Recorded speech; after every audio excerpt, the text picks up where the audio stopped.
धन धन सतगुरु तेरा ही आसरा, हाजर नाजर जिंदा राम तेरा ही आसरा।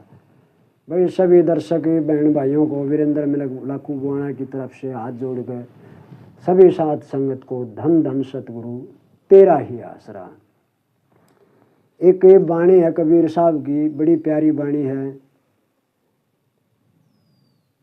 शब्द में रम जारे भाई, बिन सतगुरु की सैन समझ बिन बेगम ना पाई। आज इसका अर्थ बताएंगे आप लोगों सतगुरु की दया से। आशा करता हूँ वीडियो बहुत पसंद आएगा,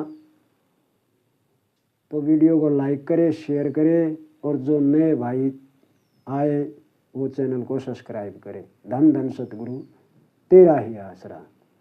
तो कबीर साहब ने कहा है कि शब्द में रम जारे भाई, बिन सतगुरु की सैन समझ बिन बेगम ना पाई। कि भाई वो सतगुरु जो सैन देता है, सैन बोलते ही सारे को, वो हमारे को उस मालिक के नाम का कोई सुमन दे देते हैं और उसकी विधि बता देते हैं, प्रेज बता देते हैं। भाई ये प्रेज रखने हैं, दारू नहीं पीनी है, अंडा मांस नहीं खाना, सुल्फा नहीं पीना, भांग नहीं पीनी है, प्राय बीवियों की तरफ नहीं देखना है, चोरी नहीं करनी है। ये कुछ प्रेज बताते हैं संत, और उस मालिक के नाम का कोई सुमन दे देते हैं कि भाई ये सुमन कर, और यहाँ पर आँखों के पीछे ख्याल को इकट्ठा करें।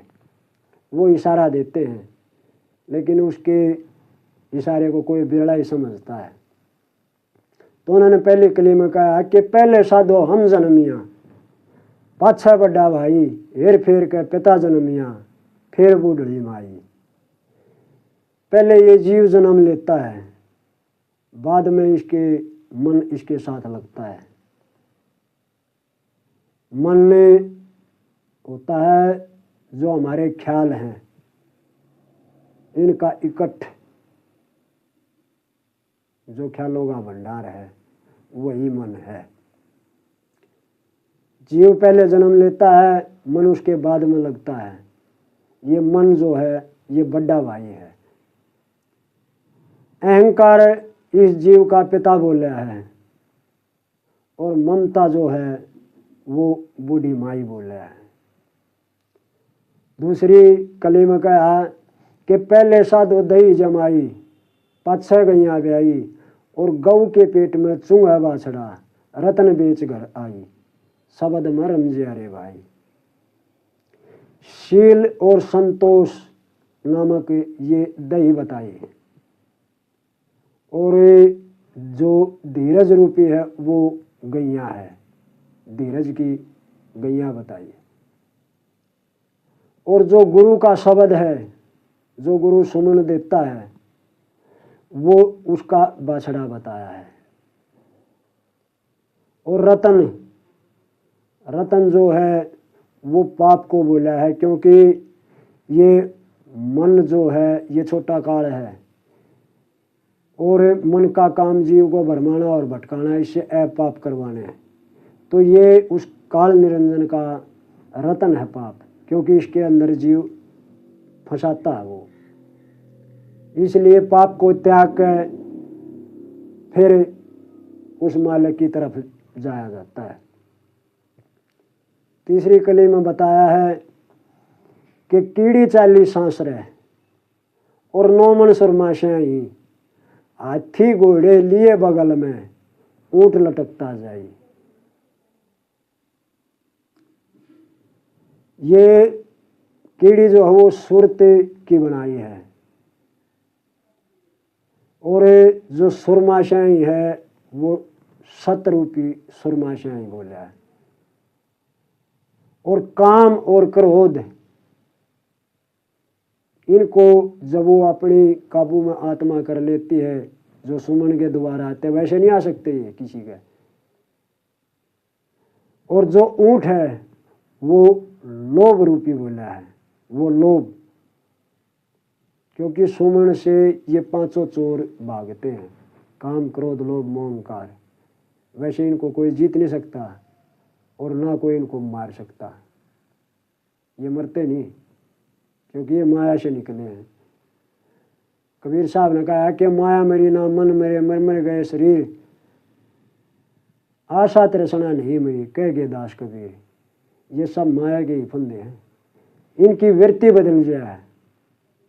काम क्रोध लोभ मोह अहंकार की जगह शील क्षमा संतोष दया विवेक ये गुण आ जाते हैं, ये परिपूर्ण हो जाए जीव के अंदर।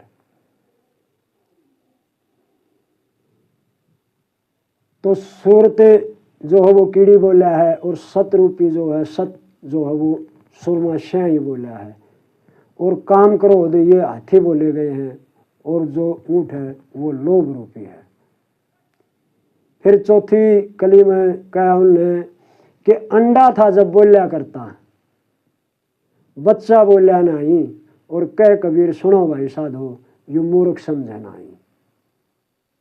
कि भाई जब अंडा था जब तो वो बोलता था, और जब वो बच्चा है वो नहीं बोलिया। ये कबीर साहब ने बताया कि भाई जब जीव गर्भ के अंदर होता है तो वो एक अंडे के रूप में लिपटा रहा है, अंडे की तरह, और गर्भ में वो जीव उस मालिक से प्रार्थना करता रहता है कि हे मेरे मालिक, मेरे को इस गर्भ रूपी नरक से बाहर निकाल, मैं तेरा भजन करूँगा। और जब उस मालिक के हुक्म से जीव बाहर आता है, और ये संसारी हवा उसका लगा है, तो वो भूल जाता है। फिर वो उस मालिक से जो वादा किया था गर्भ के अंदर, जो कोल भरे थे, उनको भूल जाए। इसलिए जीव की समझ में नहीं आता। अंडा था जब बोला करता, बच्चा बोला नहीं, कह कबीर सुनो भाई साधो, इसलिए समझ नहीं। धन धन सतगुरु तेरा ही आसरा, हाजिर नाजिर जिंदा राम तेरा ही आसरा।